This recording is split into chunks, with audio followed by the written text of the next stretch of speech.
This is now the third full season past the Russell Wilson era for the Seattle Seahawks. And to their credit, the Seattle Seahawks have been able to be a competitive team, making the playoffs the first year after trading Russell Wilson and being a team that can win 10 plus games. But even in those seasons where they won 10 plus games this year and last year, they aren't making the playoffs.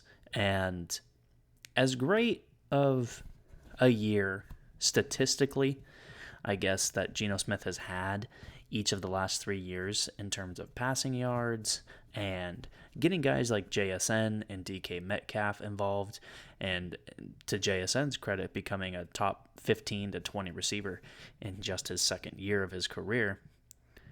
We still see that the Seattle Seahawks are at a spot where they just are not good enough to go anywhere past where they're at right now. And it always seemed like this year especially that this team just kept on shooting themselves in the foot as soon as they were starting to get on the right track. They start the season 3-0, respectable enough, even though their 3 matchups were against Miami, New England, and Denver. Then they go 1-5 in their next 6 matches. They fall to 4-5 and in the middle of the NFC West. Then they win 4 in a row. They become the leader in the NFC West. Then they lose 2 in a row and effectively eliminate themselves from contention in the NFC West and in the playoffs. And surprisingly, a big piece of this downswing and the location is a big surprise. They end up going 3-6 at home this year, and they actually became the first team in NFL history to lose 6 or more games at home and still have a winning record. And they still could have 10 plus wins on this season if they end up beating LA next week. Again, this is a team that throughout the history, not just recently, but throughout their franchise history, playing at home was a major advantage for this team. And 3-6 is one of the worst records in the NFL in terms of being at home.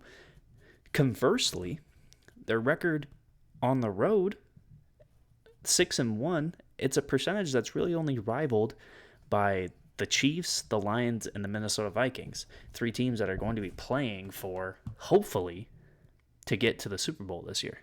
So, what's gone wrong for the Seattle Seahawks? Well, offensively, I would say that on average, they're just average. They're 19th in scoring, they're 14th in total yards. They are 5th in total passing yards, but really those statistics are rendered pretty much empty when you look at the fact that they're 28th in passing touchdowns. They have the 9th most interceptions thrown, on top of having the 4th most sacks allowed this year. Now, the last few seasons for the offensive line has pretty much been a whirlwind, but this year has been basically the exact same. You have starting center Connor Williams retiring after the 9th game of the season this year, getting replaced by Olu Oluwatimi, who is in his second season, but in his rookie year didn't play very much, if at all.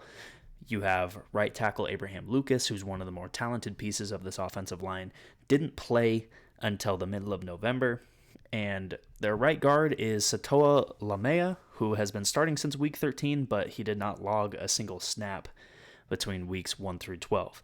The left side of the line, Charles Cross and Laken Tomlinson, both of those players have basically played every single snap this year, which is a great sign for them. And in terms of improving this offensive line, I think, yes, a lot of people are going to say that through the draft or through free agency, this is a position group in need of improving. But I do think a lot of the sack totals, I do think a lot of the poor offense, it can be kind of looked at as a somewhat of a fault of Geno Smith. I think there's times where we look at Geno Smith, he's holding onto the ball too long. And in terms of the interceptions, you cannot blame the offensive line for throwing interceptions, especially some of these throws that Geno Smith has when he has as talented a team around him with DK Metcalf, with JSN, with Tyler Lockett, and with Kenneth Walker and Zach Charbonnet out of the backfield. There's no reason for Geno Smith to be one of the most sacked quarterbacks and have some of the most interceptions in the NFL. The one thing I will say about the offensive line in terms of staying afloat or improving is that Laken Tomlinson is a free agent at the end of this year, and I could see the Seattle Seahawks trying to keep the former Pro Bowler on the offensive line. However, there's a good chance that with him playing every single snap this year and being a veteran, there's going to be another team out there that's looking at Laken Tomlinson as an option, as a bridge player, or, just as somebody to be there for a few years at that left guard position. So if they do lose Laken Tomlinson to free agency, they need to find a left guard. Guys like Dalton Reisner, Ben Bredesen, or Tevin Jenkins could be very interesting, low-price options, while at the same time, I think it would be incredible, stunning, and a very good move to try to get somebody like Zach Martin from the Dallas Cowboys.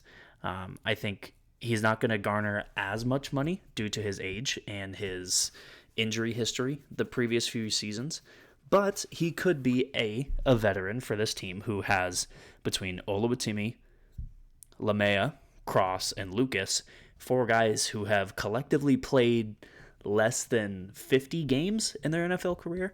They're going to need a very veteran presence on this offensive line, especially if they draft another guard in the draft this year. Now, I already really mentioned it, but the thing about the rest of this offense is I don't really like their quarterback. I don't think any defense in the NFL looks at Geno Smith and says, well, this guy can beat us on any given play. We really need to key in on Geno Smith. We need to make sure he doesn't beat us. I don't think any team is worried about that.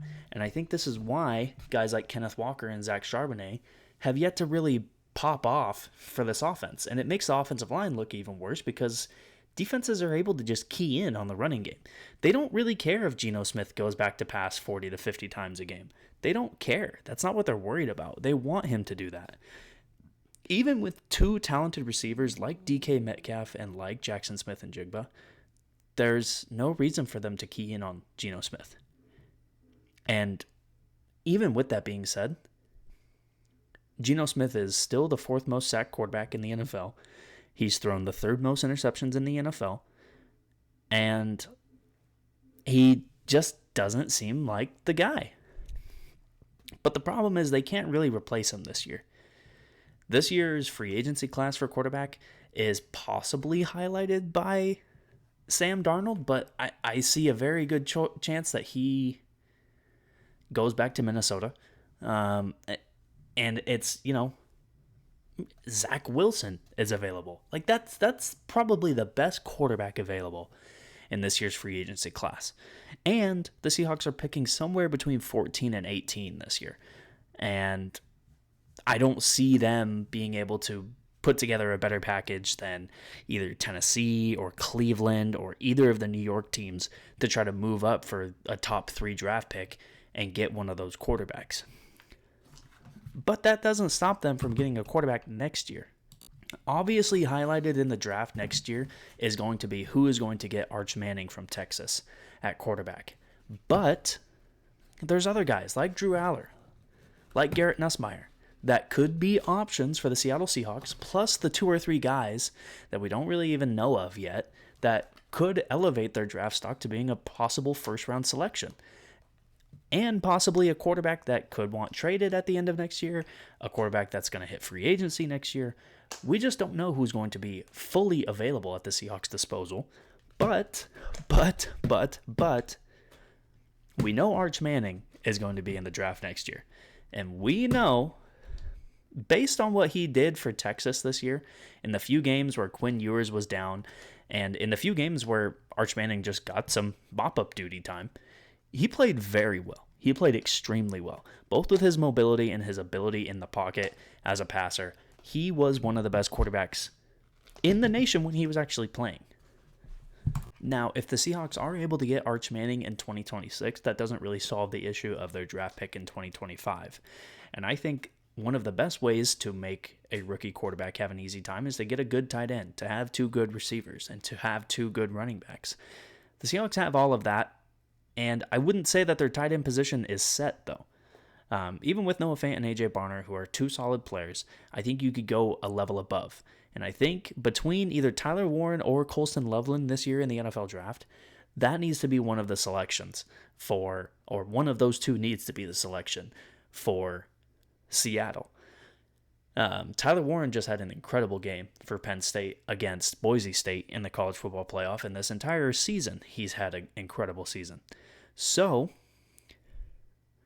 you go into 2026. Yes, you would love to have a different quarterback other than Geno Smith. I think, if this was any other organization, this Geno Smith thing probably would have been done a year ago. I really think so. I don't think the contract he got from Seattle ever would have happened if he was somewhere else. But that does not mean that they need to fix the position right away. Because I think if they just try to do that, they're going to be in an even worse spot.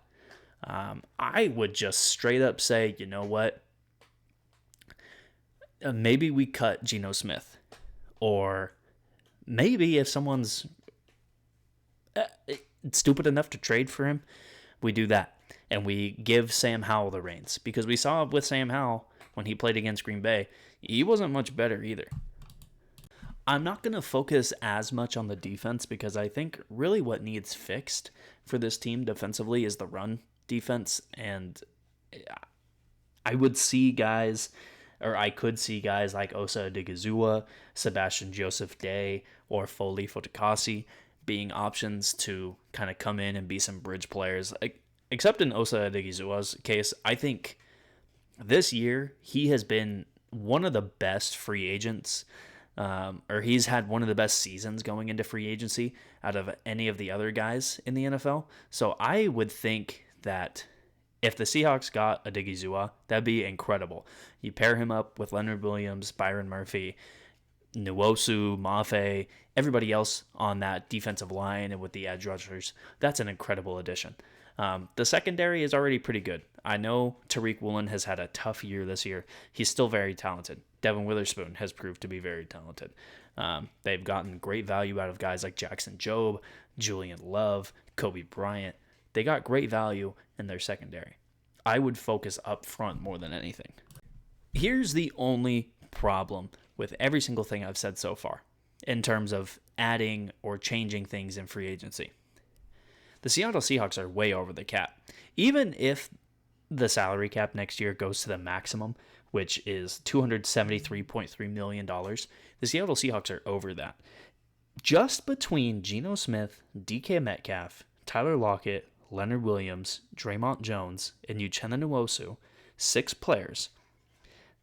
Those 6 players have a total cap hit currently in 2025 of $177.56 million. And even if you compare that to, like I said, what the maximum could be in 2025, which is $273.3 million, that's 65% of the cap. With 6 players, you still have 46 other roster spots that you got to fill with about $80 million. Some tough choices are going to have to be made in the offseason in terms of who's still actually going to be making that money. This season, more than anything, with their front office, they need to show that they can be patient. I really think if you're a Seattle Seahawks fan, you've kind of been spoiled the last decade and a half. You've had very few seasons where you've been a bad team. And even when you've been a bad team, you still somehow win 10-plus games. Or you make the playoffs like you did 3 years ago. It's just a weird case where, again, I can't see this team making a run at the Super Bowl. I think if you're a Seattle Seahawks fan, if you're being honest with yourself, you can't see that either. So, the fix for this team, you need to be patient, and you need to tank, honestly, after next season. You have guys like Kenneth Walker and DK Metcalf who have contracts coming up at the end of 2025, but I think if you're being honest with yourself, you're fine with giving the combination of those 2 players $35 to $45 million. I think you're fine with that. And it might even cost even less than that. And even if you lose Kenneth Walker, you still have Zach Charbonnet. Even if you lose DK Metcalf, you still have Jackson Smith and Jigba. This needs to be a year of patience. And it needs to be in 2025 a tank job, honestly. Because I think the best possible thing that can happen is this team wins 3 or 4 games in 2025 and they get Arch Manning to be the quarterback for the future.